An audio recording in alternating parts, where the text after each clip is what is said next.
আসসালামু আলাইকুম। পড়ছি গল্প নেতার পতন। লিখেছেন প্রিয়তা। পর্ব ২৬। ক্যাটকেটে রোদের তাপে ত্বক ঝলসে যায় যেন। ইট পাথরের রাস্তায় পা ফেলাই দেয়। এমন উত্তপ্ত মধ্য দুপুরে কাকপক্ষীতেও বাসস্থান ছাড়ে না। এমন বর্ষণ মুখর দিনেও কেমন চৌচির করা কাঠফাটা রোদ উঠেছে আজ। এমন খরার দিনে স্যান্ডো গেঞ্জি আর সাদা লুঙ্গি পরে খালি পায়ে পিচ ঢালা রাস্তা ধরে হাঁটছে শাওন। মাইলের পর মাইল অবিরাম হেঁটেই চলেছে। না কারো কথা শুনছে আর না নিজের দেহকে মানছে। অবশেষে তার পা এসে থামলো মেঘনার তীরে। কিয়ৎকাল পানির দিকে তাকিয়ে থাকলো নীরবে। পাশ থেকে তার চেলা চামুন্ডারা সব তাকিয়ে আছে তার দিকে। এক একজন এক এক কথা বলে নিজেদের দিকে ওর মনোযোগ আকর্ষণের চেষ্টা করে যাচ্ছে, কিন্তু তাতে কেউই সফল হতে পারেনি। শাওন ধীরে ধীরে পানিতে নামতে শুরু করলো। নামতে নামতে গলা সমান পানি অবধি নেমে গেল।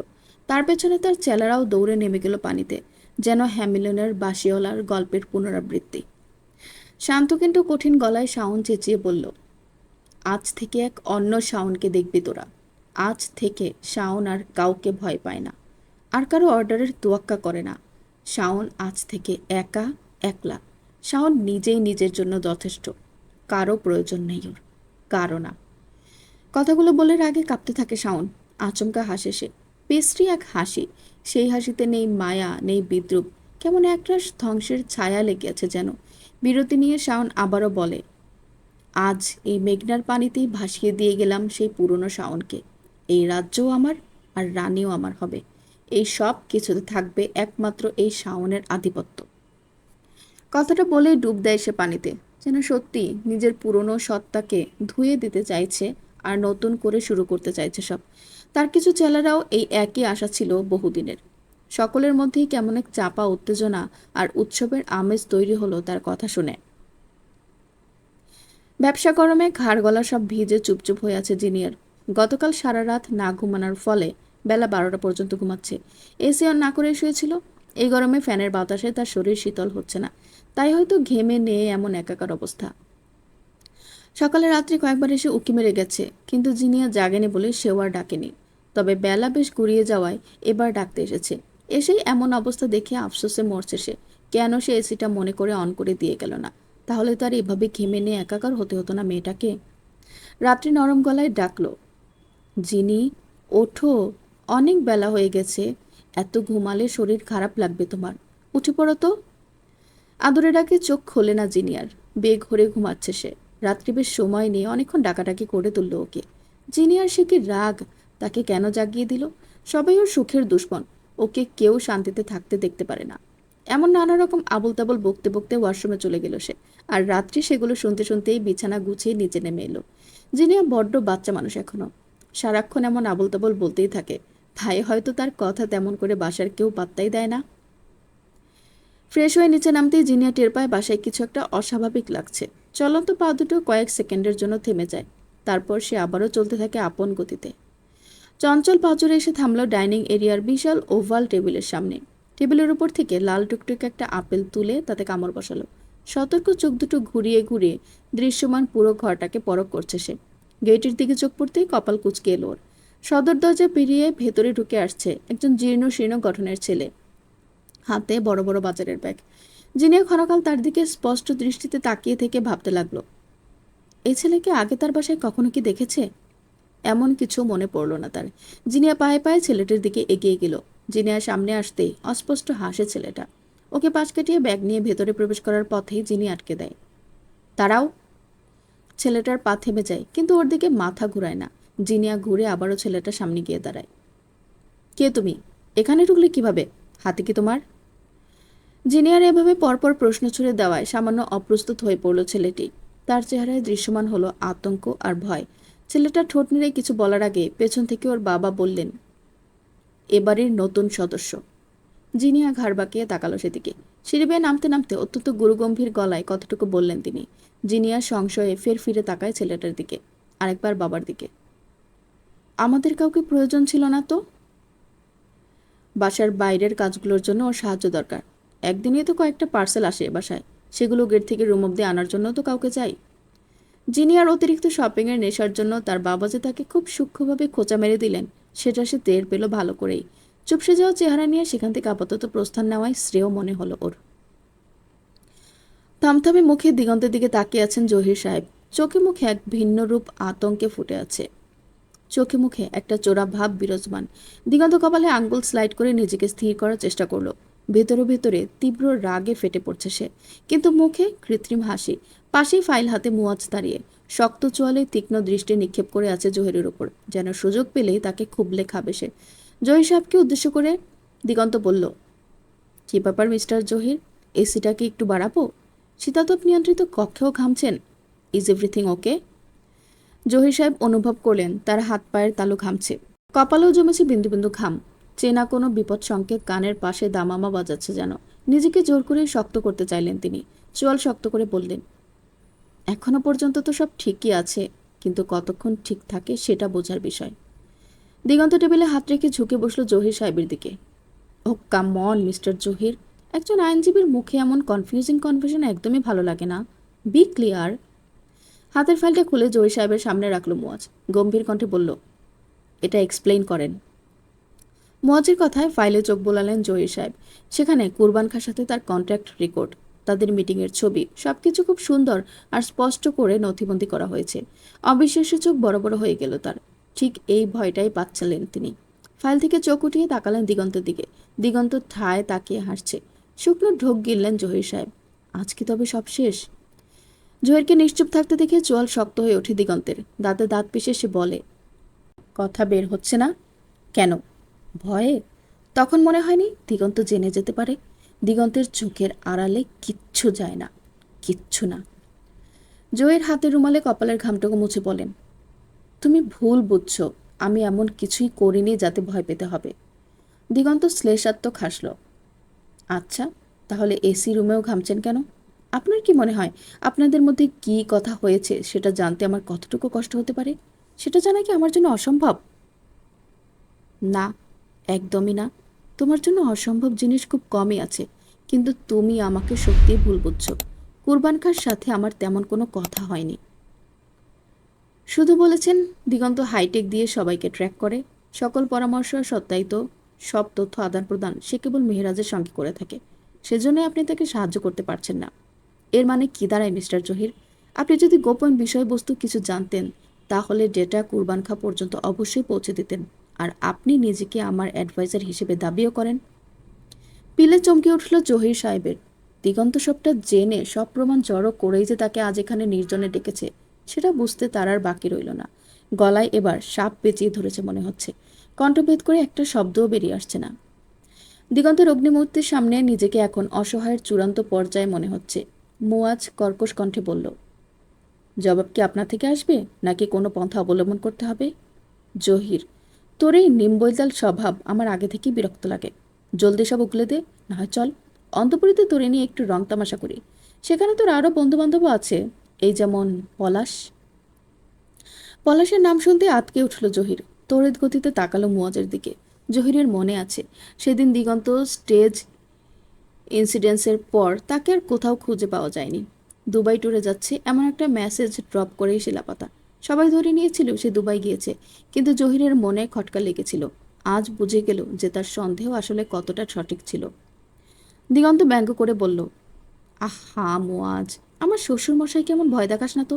আরে বাবা, এখনই ভয় পেয়ে যদি স্ট্রোক করে মরে টরে যায় তাহলে আমার হাতে তার মেয়েকে তুলে দেবে কে শুনি? মিস্টার জহির, শ্রেয়া আপনার মেয়ে, শুনলাম আমি নাকি তার আইডল। সে নাকি আমার বিরাট ফ্যান। আমার এক ইশারায় নাকি বিছানা অবধি চলে আসতে রাজি আছে। ইস, কি একটা লজ্জাজনক কথা বলে ফেললাম। আসলে এক্সাইটমেন্টে কি নাকি বলে ফেলছি। Don't mind, okay? By the way, নানাকে এখনই হতে যাচ্ছেন নাকি বিয়ের পর? অবশ্য শুভ কাজ যত দ্রুত হয় ততই ভালো। দিগন্তের রসিকতা ভরা কথাগুলো কাঁটার মতো বিঁধল জহিরের গায়ে। সামান্য চিৎকার করে বলল, দিগন্ত! তৎক্ষণাৎ বাঘের ন্যায় থাবা দিয়ে তার কণ্ঠনালী চেপে ধরে মুয়াজ। হিসিয়ে বলল, এই গলা উঁচানোর কলিজা কেমনে হয়? গলার রক ছিঁড়ে কুত্তারে খাওয়াবো। মাগিবাজ, মেয়ের কথা শুনে গা জ্বলে? আর হোটেলে কচি মেয়েদের রেপ করতে ওগোর সাথে হাতাহাতি করতে খারাপ লাগে না?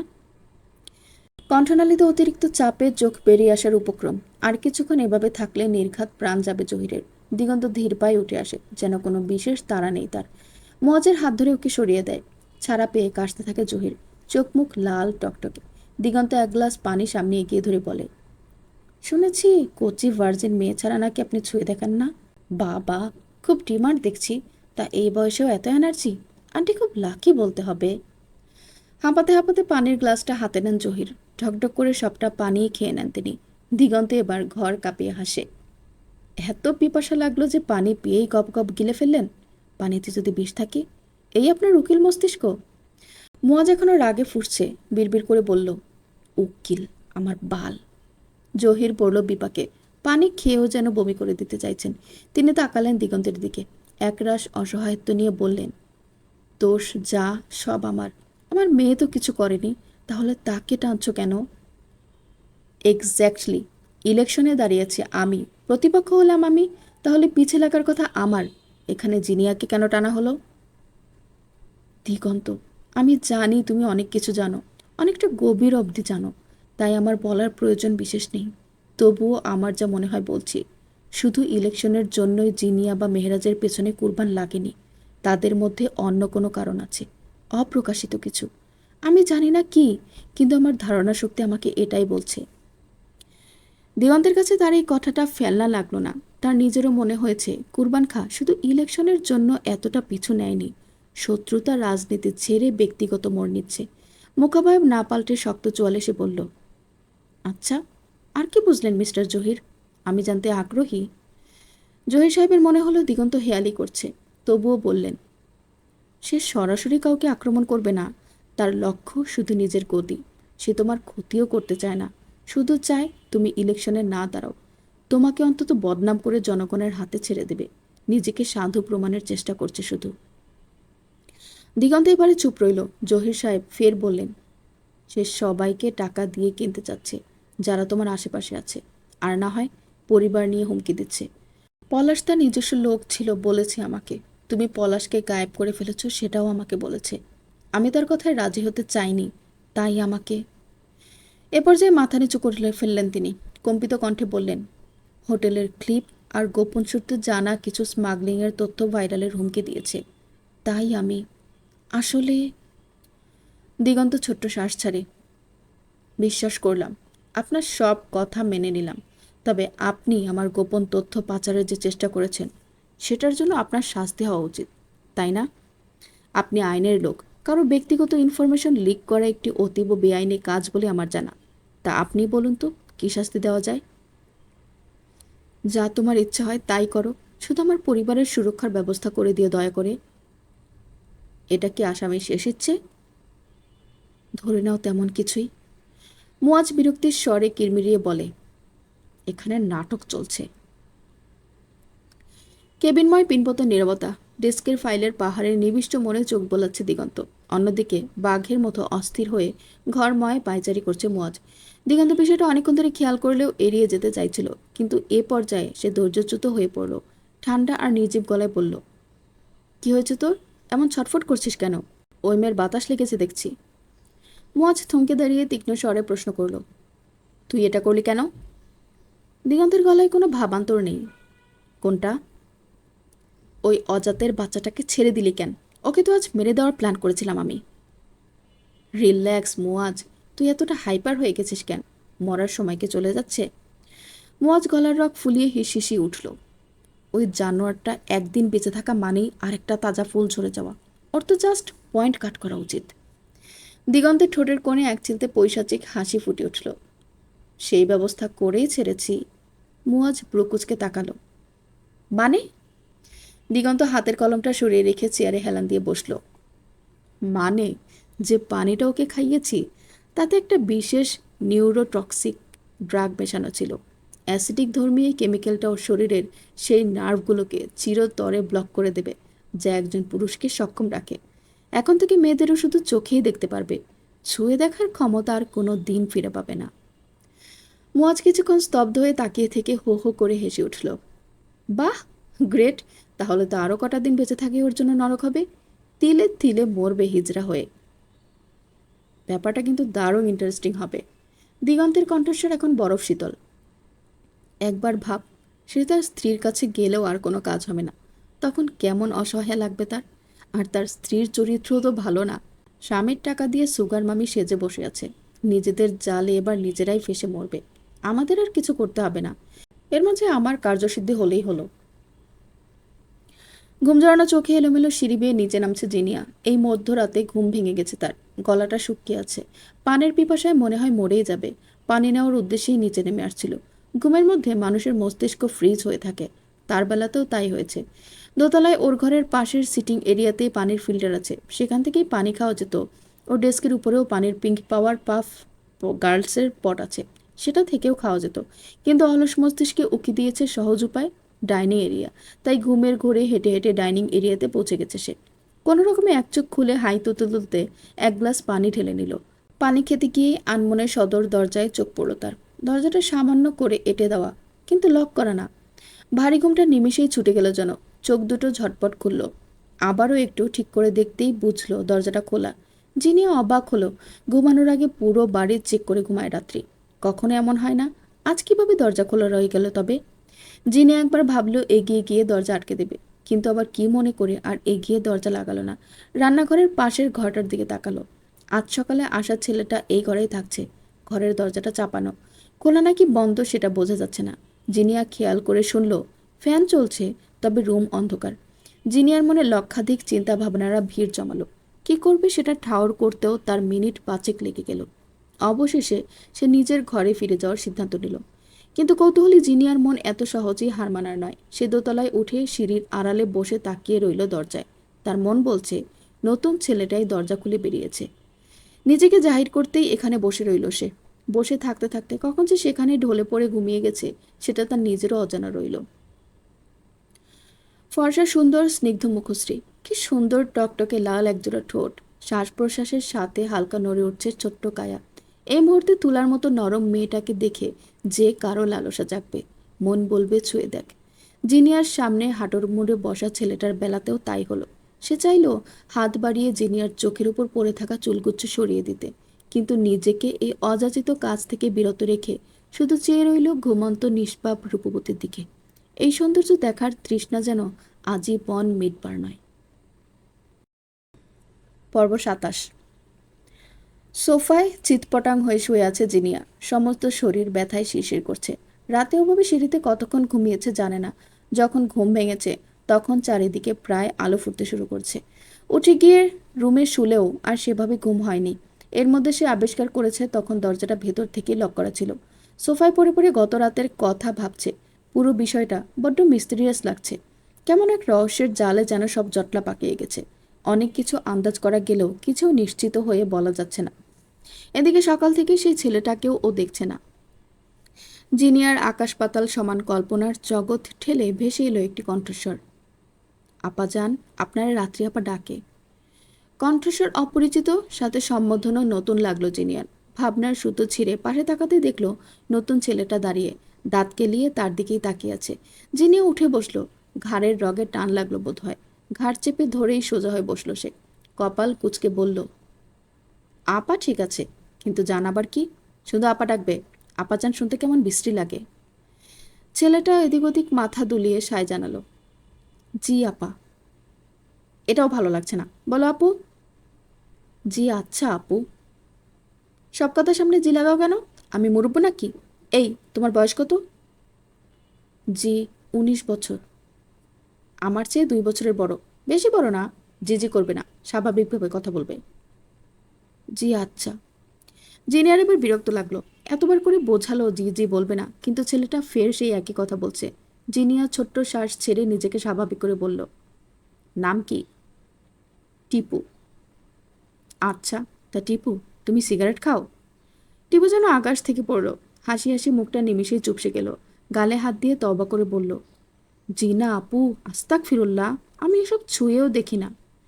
জিনিয়ার সূক্ষ্ম চোখে তাকিয়ে রইল। তার কাছে বরাবরই মনে হয় অতি ভক্তি চোরের লক্ষণ।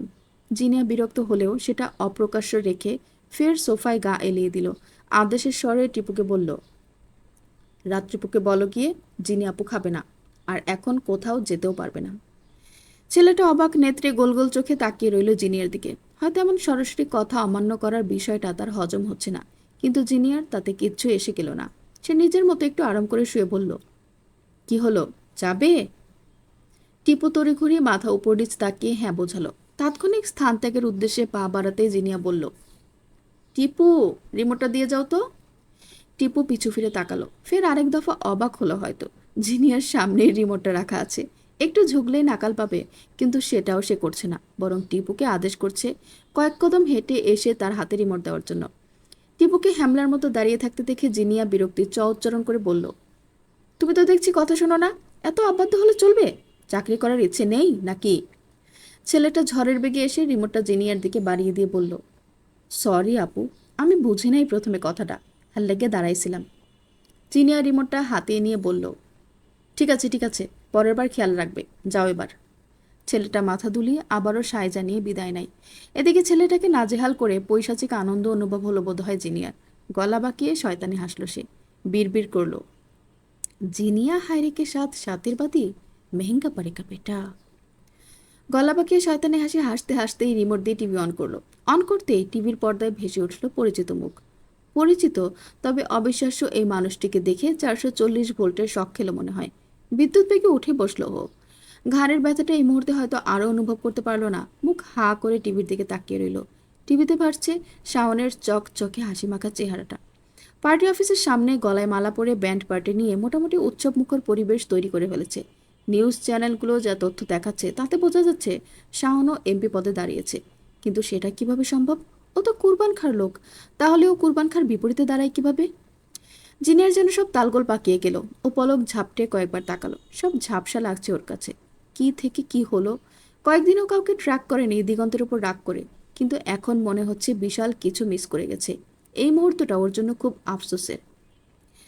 একজন স্বরাষ্ট্রমন্ত্রীর মাথার উপর কাজের কোনো শেষ থাকে না। এমনিতেই নিজের কাজের হাজার ব্যস্ততার চাপ, দিন শেষে ক্লান্তিরা দারুণভাবে চেপে ধরে। তার মধ্যে নিজ ছেলের এই এমপি পদে দাঁড়ানো আর সেটা নিয়ে নানা চিন্তা তার কাঁধের ভার যেন দ্বিগুণ করে দিয়েছে। টেবিলে হাত ভাঁজ করে তাতে তুতনি ঠেকিয়ে টিভিতে চলমান নিউজ দেখছেন আফজাল চৌধুরী। তার পাশে চিন্তিত মুখে মেয়েরাজও তা অবলোকন করছে। আফজাল চৌধুরী এক দীর্ঘশ্বাস ফেললেন, যেন ভেতরের চিন্তা আর হতাশা সব এক শ্বাসেই দূর করতে চাইছেন। তিনি মেহরাজ সাহেবের দিকে ঘুরে তাকালেন, নির্জীব গলায় বললেন, দিগন্তের আগে আমার তো তোমাকে পাকড়াও করা উচিত মেহরাজ। মেহরাজ সাহেব টিভিতে ধ্যানমগ্ন ছিলেন। হঠাৎ এমন কথায় হকচকিয়ে গেলেন তিনি। কপাল কুঁচকে আফজাল চৌধুরীর দিকে তাকালেন, অবাক স্বরে বললেন, ঠিক বুঝলাম না। দিগন্ত যখন বলল এমপি পদে দাঁড়াবে, আমি কিন্তু প্রথমেই মত দেইনি। তুমিই আমাকে নানাবিধ বুঝিয়ে রাজি করেছিলে। এখন দেখো কত গোলমাল পাকছে। কুরবানের ছেলের মতো সে শাওনকে লালন পালন করে। জনসম্মুখে দূর দূর করলেও এই ছেলেকে সে অনেক সহ্য করে। এতে তার গুরুত্ব টের পাওয়া যায়। সেখানে সেই ছেলেই ওর বিরুদ্ধে দাঁড়িয়েছে। এসব কি স্বাভাবিক লাগছে তোমার কাছে?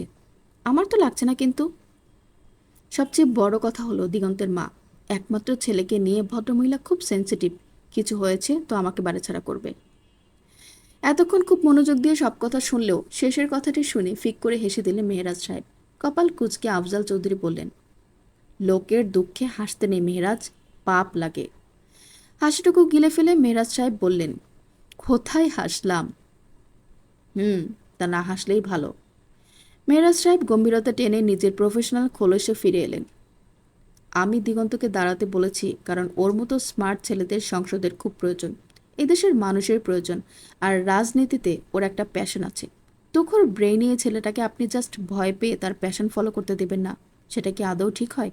বিষয়টা এক প্রকার অন্যায়। যাই কিছু হোক, জেতার সম্ভাবনা দিগন্তেরই বেশি। আর ওর কেউ কোনো ক্ষতি করতে পারবে বলে তো মনে হয় না। He is really smart and strong true. Afzal Chowdhury শান্ত আর তীক্ষ্ণ স্বরে বললেন, আর জিনিয়া, ওর পেছনেও তো লেগেছে। আফজাল চৌধুরীর প্রশ্নে থমকালেন মেহরাজ সাহেব। কিছুক্ষণ নিশ্চুপ থেকে মৃদু হাসলেন। I think they will manage. আর তাছাড়া আমি তো আছি। কপাল কুঁচকে আফজাল চৌধুরী বিস্মিত চিত্তে প্রশ্ন ছুড়লেন, দে? ইয়াহ, দে। আফজাল চৌধুরী মৃদু হাসলেন, যেন নিজের এক গোপন হার স্বীকার করে নিলেন। আমি ভাবতাম আমি একাই ছেলের ওপর নজরদারি করি। ঠোঁট বাঁকিয়ে হাসলেন মেহরাজ সাহেব। সেই হাসিটা ছিল অদ্ভুত ও রহস্যময়। ভুল ভাবতেন তবে। Plan succeed? Maybe a little bit. সে যাই হোক, তোমাদের রেশারেশিতে আমি বলির পাঠা হয়ে গেলাম। শেষ রক্ষা হলে হয়, তবে আমার সংসার নিয়ে যেন টান না পড়ে, এতটুকুই বললাম।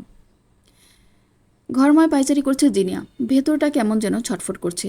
দেয়াল ঘড়ির কাঁটা টিকটিক করে জানান দিচ্ছে রাত প্রায় 12টা। জিনিয়া এক পলক সেদিকে তাকায়, আবার পরক্ষণেই চোখ ফিরিয়ে নেয়। গত 2 ঘন্টা তার কেটেছে ডেস্কটপের সামনে, তেমন কোনো তথ্য সে পায়নি। মনে এক নতুন শঙ্কা জেগেছে। তবে কি ওরা সব টের পেয়ে গেছে? এখন কি আর কোনোভাবে ওরা ডিভাইস ব্যবহার করছে না? মাঝখানে আসলো কি হলো? জিনিয়া তার কিছুই বুঝতে পারছে না। এমনিতেও ওইটুকু মস্তিষ্কে কতটা আর আন্দাজ করতে পারবে সে? অস্থিরতা কমানোর একমাত্র ঔষধ এখন দিগন্ত। ঝটপট ফোন তুলে কল করলো ওকে। দিগন্ত বসে আছে ওয়াররুমে, চক্ষু যুগল বন্দী হয়ে আছে বিশাল এক মনিটরে। সেখানে জিনিয়াদের বাড়ির সবকটি ক্যামেরার ফুটেজ শো করছে। গতকাল ঠিক এই সময়ে টিপুকে বাড়ি থেকে বের হতে দেখেছিল ওরা। তারপর সব ফুটেজ গায়েব। ছেলেটা কখন বাড়ি ফিরেছে সেটাও লেন্সের ধরাছোঁয়ায় আসেনি। আজও এই ঘটনার পুনরাবৃত্তি ঘটবে কিনা সেই অপেক্ষাতেই কুঞ্চিত কপালে বসে আছে ওরা। ফোনটা ভাইব্রেট করে উঠল। স্ক্রিনে ভেসে উঠল পরিচিত কলার আইডি, নিশির ডাক। দিগন্ত ভাবল কল রিসিভ করবে না, কিন্তু প্রায় কেটে যাওয়ার আগ মুহূর্তে রিসিভ করলো। ওপাশ থেকে উদ্বিগ্ন আর নারী কণ্ঠস্বর হড়বড়িয়ে বলে উঠল, কল রিসিভ করতে এত সময় লাগে? টেনশনে মরে যাচ্ছিলাম। এমনিতেই উত্তেজনায় কপালের উপশিরা ফেটে পড়ার উপক্রম, তার উপর এমন উটকো ঝামেলা বরদাস্ত হলো না ওর। ধমকে বলে উঠল, তোমার কল রিসিভ করতে আমি কি বাধ্য? কেন কল করো আমাকে? বারবার নিষেধ করিনি কল করতে। জিনিয়া মুহূর্তে একদম চুপসে গেল। বুকের ভেতরটা যেন এক নিমেষেই বিষাদে ভারী হয়ে উঠল। যার কাছে এক বিন্দু আশ্রয় আর আহ্লাদ খুঁজে পেতে চেয়েছিল, সেই মানুষটা তাকে এভাবে ধমকের উপর রাখল।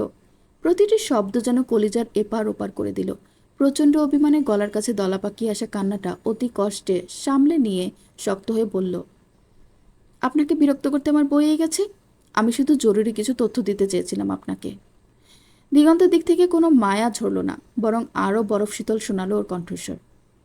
আমি জানতে চেয়েছি? চাইনি তো, তাহলে বলতে হবে কেন? জিনিয়ার সারা শরীর অপমানে রিরি করে উঠল। নিজেকে বড্ড সস্তা মনে হতে লাগলো ওর, কিন্তু আত্মসম্মান বজায় রেখে তেজদীপ্ত গলায় বলল, দেখুন, এবার কিন্তু আপনি সত্যিই বাড়াবাড়ি করছেন। আমি বাড়াবাড়ি করছি? আমি? বাড়াবাড়ি আর বেহায়াপনা তো তুমি করছো। একটা অচেনা অজানা ছেলেকে রাত বিরাতে কল করো, এটা কোন দিক দিয়ে ভদ্রমেয়ের কাজ? নিজের সম্মান ধুলোয় মিশে যাচ্ছে দেখে জিনিয়া দাঁতে দাঁত পিষে গর্জে উঠে বলল, mister Ifti, don't cross your limit. Limit তো তুমি অনেক আগেই ক্রস করেছ। Just shut your mouth and don't you ever dare to call me. জিনিয়ার দু চোখ ছাপিয়ে জল নামলো এবার, কিন্তু সেই জল দুর্বলতার নয়, তীব্র ঘৃণার। কণ্ঠনালীতে আটকে থাকা কান্নাটাকে একপাশে সরিয়ে দিয়ে তার ছেলের সাথে বলল, করবো না। I am also not interested in you. হ্যাঁ, রিয়েলি? সেটা তো তোমার এমন হ্যাবলামি দেখলেই বোঝা যায়। জিনিয়া আর পারল না। সবটুকু সহ্যশক্তি আর আবেগের বাঁধ এবার ভেঙে চুরমার হয়ে গেছে। তীব্র আক্রোশ আর একরাশ ঘৃণা নিয়ে সে চিৎকার করে উঠল, ভর্তা! জিনিয়াকে রেপ করার প্ল্যান চলছে, জাস্ট এতটাই বলার ছিল। আপনার মতো স্বার্থপরের জন্যই মেয়েটার আজ এই দশা। স্বার্থপর একটা। কটাস করে কলটা কেটে দিল জিনিয়া। হাতের ফোনটা বিছানায় আছড়ে ফেলে দিয়ে জানালার গ্রিলটা শক্ত করে চেপে ধরল ও। বুক চিরে আসে একটা দীর্ঘশ্বাস রাতের নিস্তব্ধতা ভেঙে খান খান করে দিল। সবটুকু আবেগ যেন মুহূর্তেই মরে কাঠ হয়ে গেল। সবকিছু অসহ্য লাগছে জিনিয়ার। বুকের ভেতরটা অপমানে রিরি করে উঠল। ও মনে মনে সিদ্ধান্ত নিয়ে নিল, আর কখনো কোনো দিন দিগন্তকে কল করবে না। দরকার পড়লে ও শাওনকে বিয়ে করে সেটেল হয়ে যাবে, তবুও দিগন্তকে আর কোনো সুযোগ দেবে না। Knob, never. যে ছেলে ওকে এভাবে তুচ্ছ তাচ্ছিল্য করে, তাকে আর এক বিন্দু পাত্তা দেওয়ার মানে নিজের পায়ে নিজে কুড়াল মারা। জিনিয়া হাইরের একটা আত্মসম্মান আছে তো, ওর একটা অরা আছে না, সেটা কিছুতেই নষ্ট হতে দেওয়া যাবে না। কিন্তু নিজেকে ও মুখে যতই বোঝাক, মনের গহীনের পরিস্থিতি সেই একই। সব রাগ আর তেজ যেন বালিশে মুখ গোজার সাথে সাথেই জল হয়ে বেরিয়ে আসছে। বিছানায় উপর হয়ে পড়ে ফুপিয়ে কাঁদতে কাঁদতে রাত পার করে দিচ্ছে ও। শত হলেও তো প্রথম ক্রাশ, প্রথম ভালোবাসা।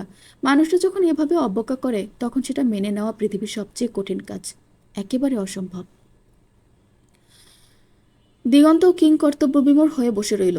কানের মাঝে এখনো একটাই শব্দ বারবার উচ্চারিত হচ্ছে, জিনিয়াকে রেপ করার প্ল্যান চলছে।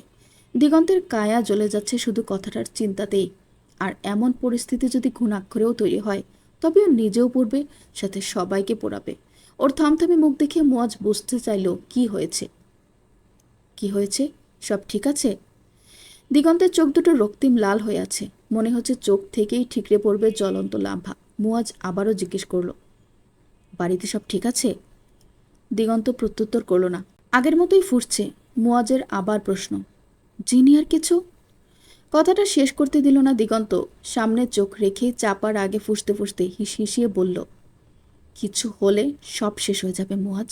এই শব্দটুকু উচ্চারণ করার সাহস করিস না। পর্ব ২৮। দিগন্তের চড়া কথায় অসহনীয় দুঃখ পোহাতে হয়েছে জিনিয়াকে। রাত ভর কেঁদে কেটে বালিশে পড়ে কখন ঘুমিয়েছে সে নিজেও জানে না। সকালে এলোমেলো পায়ে নিচে নেমে এসেছে মাত্র। বাড়ি ফাঁকা। মেহরাজ সাহেব বা রাত্রি কেউ নেই। জিনিয়া একাই রয়ে গেল সমস্ত ডুপ্লেক্স বাড়িটাতে। জিনিয়ার রাগ লাগলো। তাকে ঘরবন্দি করে সবাই দিব্যি টই টই করে বেড়ায়। সকল নিষেধাজ্ঞা খালি তার বেলায়। বাড়ির নীরবতা ছিন্ন করে বাগান থেকে কাঠ কাটার ঠকঠক আওয়াজ আসছে। জিনিয়া উদ্বিগ্ন পায়ে হেঁটে গেল সেদিকে। বাগানে পৌঁছতে দেখল টিপু একটা গাছের গুড়ি কাটছে। ওদের বাড়িতে কাঠ কাটার প্রয়োজন জিনিয়ার বোধগম্য হলো না। নিজের ভেতরের সন্দেহ মুখে ফুটতে দিল না। আধো ভাঙা গলায় বলল, টিপু। টিপু কাঠ কাটলেও জিনিয়ার উপস্থিতি টের পেয়েছিল। জিনিয়ার ডাকে কাঠ কাটা বন্ধ করে ওকে সাড়া দিল। জি আপু। বাড়ি ফাঁকা কেন? সবাই কই? মামা সংসদে গেছে, রাত্রি আপা ভার্সিটি গেছে। আপনি উঠলে নাস্তা করতে কইছে। নাস্তা টেবিলে আছে। আর কিছু লাগলে আমারে কইতেন, আমি করে দিমু। আরে বাস, সব মুখস্থ করে দিয়ে গেছে দেখছি। টিপু ওপর নিচ মাথা ঝাঁকালো। জি আপা, সব কইয়া গেছে আমারে। জেনিয়ার দুষ্টু ব্রেইনের বুদ্ধির বাতি জ্বলে উঠল। শয়তানি হাসি হেসে বলল, টিপু সুলতান, তুমি আমার জন্য একটা কাজ করবে? নাম টিপু হলেও জিনিয়া ওকে বেশ কয়েকবার টিপু সুলতান নামে সম্বোধন করে ফেলায়। এ যাত্রায় আর অবাক হয় না টিপু। সে বুঝতে পেরে গেছে জিনিয়া ভীষণ চঞ্চল আর ফুরফুরা মেজাজের মেয়ে। সারাদিন পাখির মতো উড়ে বেড়ায় আর বানরের মতো লম্ফজম্প করে। মাথা ঝাঁকিয়ে বলল, জি আপু। কি করতাম কন? আমি করে দিতাছি। জিনিয়া বক্র হাসল। আমাকে দুটো আইসক্রিম এনে দাও দেখি। টিপু এবারে একটু চিন্তায় পড়ল বোধ হয়। দনমনো করে বলল, কিন্তু মামা কইছে আপনারে একা রেখা কোথাও না যাইতে। জিনিয়া অভয় দিয়ে বলল, আহ, কতক্ষণই বা লাগবে, কোনো সমস্যা হবে না, তুমি যাও তো। টিপু ঠায় দাঁড়িয়ে আছে, যেন নীরবে জিনিয়াকে রিজেক্ট করলো। জিনিয়া বুঝতে পেরে আদরে আবদারে গলায় বলল, প্লিজ যাও না টিপু, আমার খুব আইসক্রিম খেতে ইচ্ছে করছে। এই তো সামনের মোড়ের দোকানটা, ওখান থেকে নিয়ে এলেই হলো। টিপু এবার অথই সাগরে পড়ল। কি করবে তা বুঝতেও বেশ বেগ পোহাতে হচ্ছে ওকে। একসময় জিনিয়ার কথাতে সায়জা নিয়ে আইসক্রিম আনার উদ্দেশ্যে বেরিয়ে পড়ল সে। জিনিয়া এক ছুটে প্রথমে নিজের ঘরে গেল। সবগুলো সিসি ক্যামেরা ফ্রিজ করে দিল প্রথমেই। তারপর গেল টিপুর ঘরে। ঘরময় সব গোছানো, এতটা পরিপাটি যে জিনিয়ার চোখ আটকে গেল। একটা ছেলের রুম এত গোছানো, আর ওর রুমের অবস্থা থাকে যাচ্ছে তাই। বেডসাইড টেবিলের উপরেই টিপুর ফোনটা, একটা বাটন ফোন। জিনিয়া জানে ওটা টিপুর আসল ফোন না, তবে স্মার্টফোন আছে কোথায়। ভাবনায় বিমূঢ় হয়ে রুমের মধ্যেখানে দাঁড়িয়ে রইল। চোখ বুজে কিছুক্ষণ স্থির করলো নিজেকে। ঠান্ডা মাথায় ভাবলো।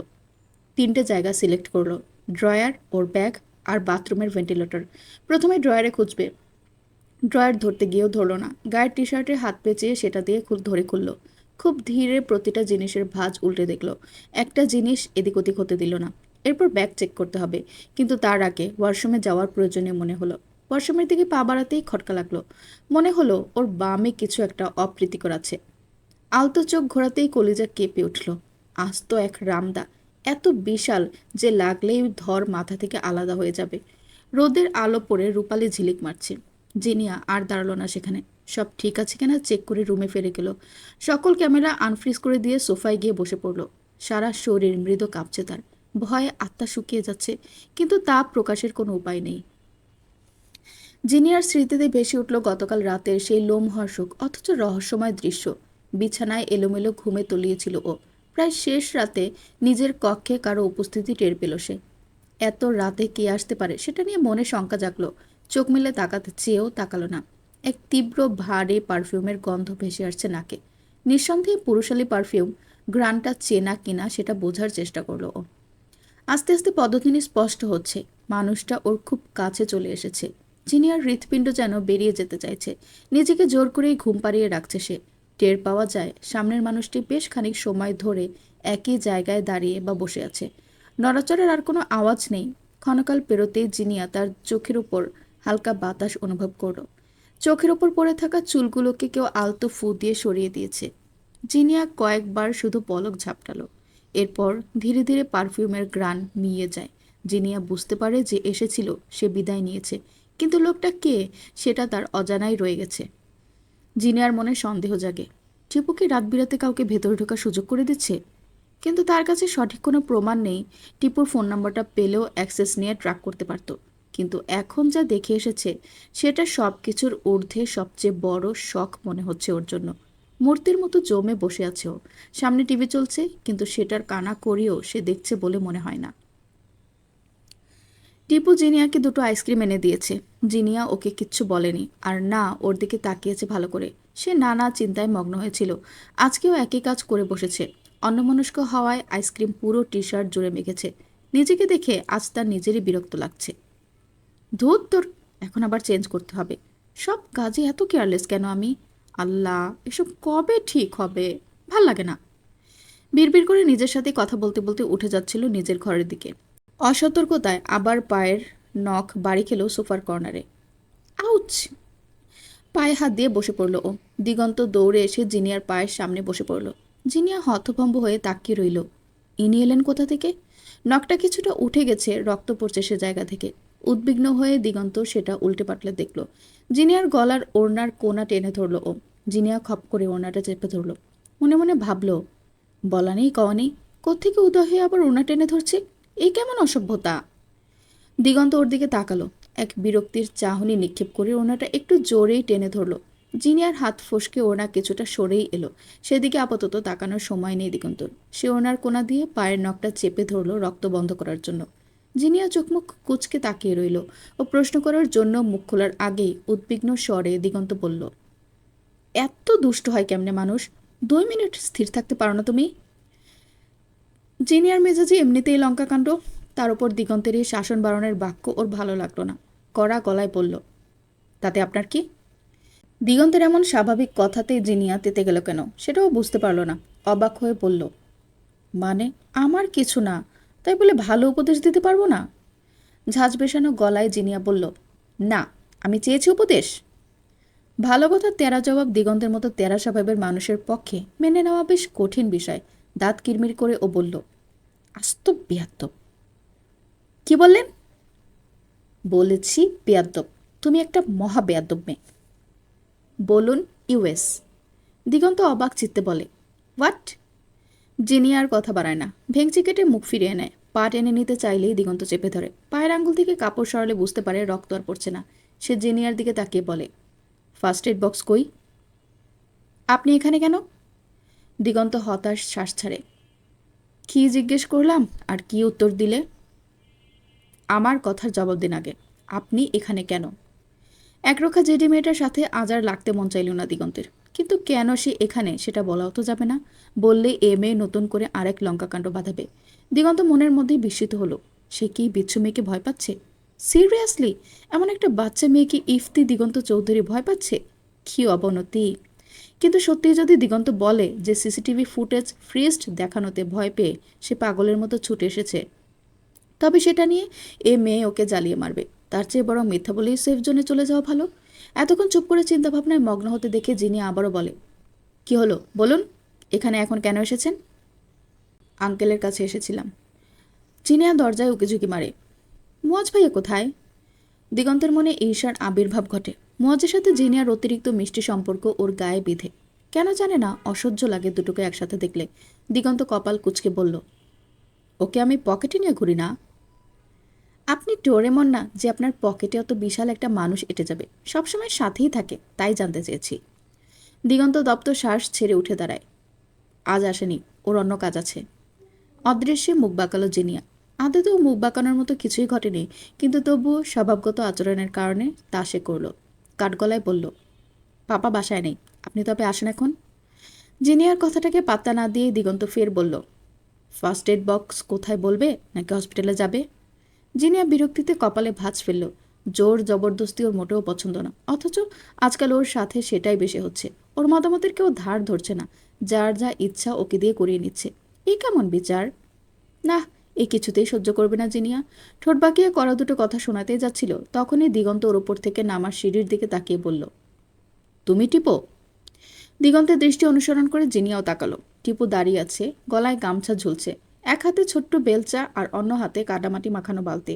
হাত পা সব মাখামাখি অবস্থা। টিপু আইসক্রিম এনে দিয়েই ছাদে চলে গিয়েছিল। রাত্রি ওকে ছাদের টবগুলোতে মাটি পুড়ে রাখার কথা বলে দিয়েছিল। সেই কাজটুকু শেষ করে মাত্র নেমে এসেছে। জিনিয়া আর দিগন্ত দুজনেই ওর দিকে তাকিয়ে থাকায় সে বিচলিত হলো। একটু অস্বস্তি ভরা গলায় বলল, জি, আমিই টিপু। জিনিয়া টিপুকে দেখলেই কেমন কেঁপে কেঁপে উঠছে। রুমে গিয়ে যে দৃশ্য দেখে এসেছে তা তো আর সহজে ভোলা যায় না। ওপরে যতই স্বাভাবিক সাজার চেষ্টা করুক না কেন, ভেতরটা তো অবশ্যই ভীত হয়ে আছে। দিগন্ত টিপুর হাতের দিকে তাকিয়ে বলল, বাগানে কাজ করে এলে? জি, রাত্রি আপা কইয়া গেছিল টবে মাটি পড়তে। আপনি দিগন্ত স্যার না? হ্যাঁ, টিভিতে দেখছি আপনারে। আচ্ছা, দাঁড়িয়ে থেকো না, যাও ফ্রেশ হয়ে নাও। জি। টিপু দ্রুত পায়ে নিজের কক্ষে চলে যায়, যেন দিগন্তের চক্ষু গোচর হওয়া থেকে পালানোই এখন তার প্রধান লক্ষ্য। দিগন্ত ঘাড় বাঁকিয়ে তাকালো জিনিয়ার দিকে। উচ্চতায় ওর থেকে বেশ ছোট মেয়েটা। দিগন্ত খেয়াল করলো জিনিয়া কেমন করে তাকিয়ে আছে টিপুর যাওয়ার পথের দিকে, ধ্যানমগ্ন হয়ে আছে যেন। দিগন্ত ফের বলল, কি চেয়েছি? হঠাৎ ভাবনায় ছেদ পড়ায় জিনিয়া আঁতকে উঠল। বিরক্তিমাখা স্বরে বলল, কি? First aid box. টেনে টুনে দু চারটা খামচি খেয়ে জিনিয়ার কোনি আঙ্গুলে ক্লিন করে ওয়ান টাইম ব্যান্ডেজ লাগিয়ে দিয়েছে দিগন্ত। রাগে দিগন্তের ঘাড়ের কাছে নখ দাবিয়ে জায়গাটা লাল করে দিয়েছে জিনিয়া। বেচারার সাদা শার্টের কলার সরে মাঝে সাজেই সে লাল দাগটা সামান্য উকি দিচ্ছে। চড়া মেজাজে দিগন্ত সেটা নীরবেই সয়ে নিয়েছে। কেন যেন জিনিয়াকে আজ বকতে ইচ্ছে করছে না তার। গতকাল সারা রাত তার ঘুম হয়নি। মেয়েটার কোনো ক্ষতি হবে ভাবলেও এখন বুক কাঁপছে। কি জানি কি হয়েছে, জিনিয়াকে ভাবলেই ইদানিং আলগুন মস্তিষ্ক ঠান্ডা হয়ে আসে। মেহরাজ সাহেবের স্টাডি রুম জুড়ে হাঁটছে সে, আর তাক থেকে এটা ওটা বই নিয়ে ওলটপালট করছে। জিনিয়া সোফায় পা তুলে বসে মনোযোগ সহকারে দেখছে দিগন্তকে। মাথায় ঘুরপাক কাচ্ছে গতকাল রাতের সেই ঘটনা। কে এসেছিল ঘরে? কে আসতে পারে? হঠাৎ ওর মনে হলো সেটা দিগন্তও তো হতে পারে। কিন্তু দিগন্ত কেন আসবে? পায়ের ব্যান্ডেজে চোখ যায় ওর। দিগন্ত এত যত্ন নিয়ে ব্যান্ডেজ করে দিল কেন? কেন করলো এমন? জিনিয়া ভাবল সেই তীব্র পারফিউমের ঘ্রাণটার কথা। ওটা কি দিগন্তের ছিল? একবার চেক করে দেখবে কি? ও উঠে গুটিসুটি পায়ে গেল দিগন্তের কাছে। দিগন্ত হাঁটছে, পিছু পিছু ও নিজেও হাঁটছে। একদম গা ঘেঁষে ওর শরীরের ঘ্রাণ নিচ্ছে, কিন্তু কিছুতেই ঠাউর করতে পারছে না গতরাতে সেই ঘ্রাণের সাথে আজকের দিগন্তের শরীরের ঘ্রাণ মেলে কিনা। দিগন্ত জিনিয়ার হাবভাব কিছুক্ষণ পরখ করলো। ও যেদিকে যায় প্রায় ওর গা ঘেঁষেই জিনিয়াও সেদিকে যায়। দিগন্ত পা থামিয়ে দেয়। ওর আকস্মিক দাঁড়িয়ে পড়াতে জিনিয়া পড়ে যায় বিপাকে। আরেকটু হলেই সজোরে ধাক্কা লাগতো, কিন্তু তার আগেই ও নিজেও থেমে যায়। দিগন্ত ঘুরে তাকায় ওর দিকে, বাঁকা হেসে ব্যঙ্গাত্মক ঠোঁট নাড়িয়ে বলে, কি কোলে উঠবে? এসো কোলে নেই। জিনিয়া প্রথমে হকচকিয়ে গেলেও পরে হাত মেলে স্বাভাবিক গলায় বলল, নিন, অনেক দিন কারো কোলে উঠি না, মজাই হবে। দিগন্তের অবস্থা ভ্যাবাচেকা। মেয়েটার মুড সুইং তো বর্ষার আকাশের চেয়েও ভয়ঙ্কর। এই তো ওকে তাড়িয়ে দিচ্ছিল, এখন আবার কোলে চড়তে চায়। দিগন্ত বাঁকা হাসলো, খানিক ঝুঁকে এলো ওর দিকে। কোলে চড়লে ট্যাক্স দিতে হয়, জানো সেটা? জিনিয়া নাক কুচকে বলল, আমি তো সেদে উঠতে চাইনি, আপনি অফার করলেন তাই বললাম। ট্যাক্স দিয়ে কেন? এমনিও আমি আপনার কোলে চড়তে নট ইন্টারেস্টেড। দিগন্ত সোজা হয়ে দাঁড়ালো। সেদিন তো গোটা রাত এক প্রকার আমার কোলেই কাটালে। আর কি কি করেছো তার নাই বলি। জিনিয়া আতকে উঠল। সেদিন রাত? কোন রাত? মনের মধ্যে হাজার ভাবনা। তরাক করে তাকালো দিগন্তের দিকে। বুকে হাত ভাঁজ করে বাঁকা হেসে তাকিয়ে রয়েছে। জিনিয়া জিজ্ঞাসু দৃষ্টিতে তাকিয়ে আছে। সে দৃশ্য মোটামুটি মোহনীয় লাগলো। দিগন্ত ঘর কাঁপিয়ে হাসলো। জিনিয়ার নাক টেনে দিয়ে বলল, নেহাত বাচ্চা মানুষ বলে ছাড় দিয়েছি, না হয় দিগন্তকে জ্বালানোর ফলাফল হাতে নাতে পেয়ে যেতে। টিপু ট্রেতে এক কাপ চা নিয়ে কক্ষে প্রবেশ করলো। থমথমে মুখর, ভেতরে কি চলছে তা বোঝার উপায় নেই। দিগন্তের দিকে চায়ের কাপ এগিয়ে দিয়ে বলল, মামার আসতে দেরি হইব, আপনি অপেক্ষা করবেন? দিগন্তের কেন যেন মনে হলো টিপু ওকে পরোক্ষভাবে চলে যেতে বলছে। ও কপাল কুঁচকে কিছু একটা বলতে যাবে, তার আগে জিনিয়া তড়িঘড়ি করে বলে উঠল, পাপাকে আমি কল করছি, এখনই চলে আসবে, উনি পাপার সাথে দেখা করেই যাবেন। দিগন্ত বেশ অবাক হলো, জিনিয়া ওকে এভাবে আটকে রাখতে চাইছে। তবে কি ওর সন্দেহই ঠিক? জিনিয়া টিপুকে ভয় পাচ্ছে? শুরু থেকে জিনিয়ার চাহনি টিপুর প্রতি একটু অস্বাভাবিক লাগছিল দিগন্তের কাছে। দিগন্ত এবার শক্ত চোয়ালে টিপুর দিকে তাকিয়ে ওকে তীক্ষ্ণভাবে পর্যবেক্ষণ করতে লাগলো। দিগন্তের এই নজর টিপুর কাছে অসহনীয় ঠেকল। সে তৎক্ষণাৎ কক্ষ ত্যাগ করল। টিপু বেরিয়ে যেতে জিনিয়া যেন হাফ ছেড়ে বাঁচল। মনে মনে ভাবল, যাক বাবা, দিগন্ত থাকলে অন্তত সেফ থাকবো। এই ছেলের সাথে এক বাড়িতে একা থাকতেও ভয় লাগছে। দিগন্ত নীরবে সবটা পর্যবেক্ষণ করল। জিনিয়ার চেহারার অভিব্যক্তি দেখে যা বোঝার তা সে ঠিকই বুঝে নিল। আফজাল চৌধুরীর কেবিনে বসে আছেন মেহরাজ সাহেব আর আফজাল চৌধুরী। দুজনের চেহারাতেই বেশ চিন্তার ছাপ স্পষ্ট। মনিটরের দিকে তাকিয়ে নিস্তব্ধ হয়ে বসে আছেন দুজনে। জিনিয়া আর দিগন্তকে স্পষ্ট দেখা যাচ্ছে সেখানে। জিনিয়া ফোনে গেম খেলছে আর দিগন্ত ফাইল ঘাটছে। আফজাল চৌধুরী নড়েচড়ে বসলেন।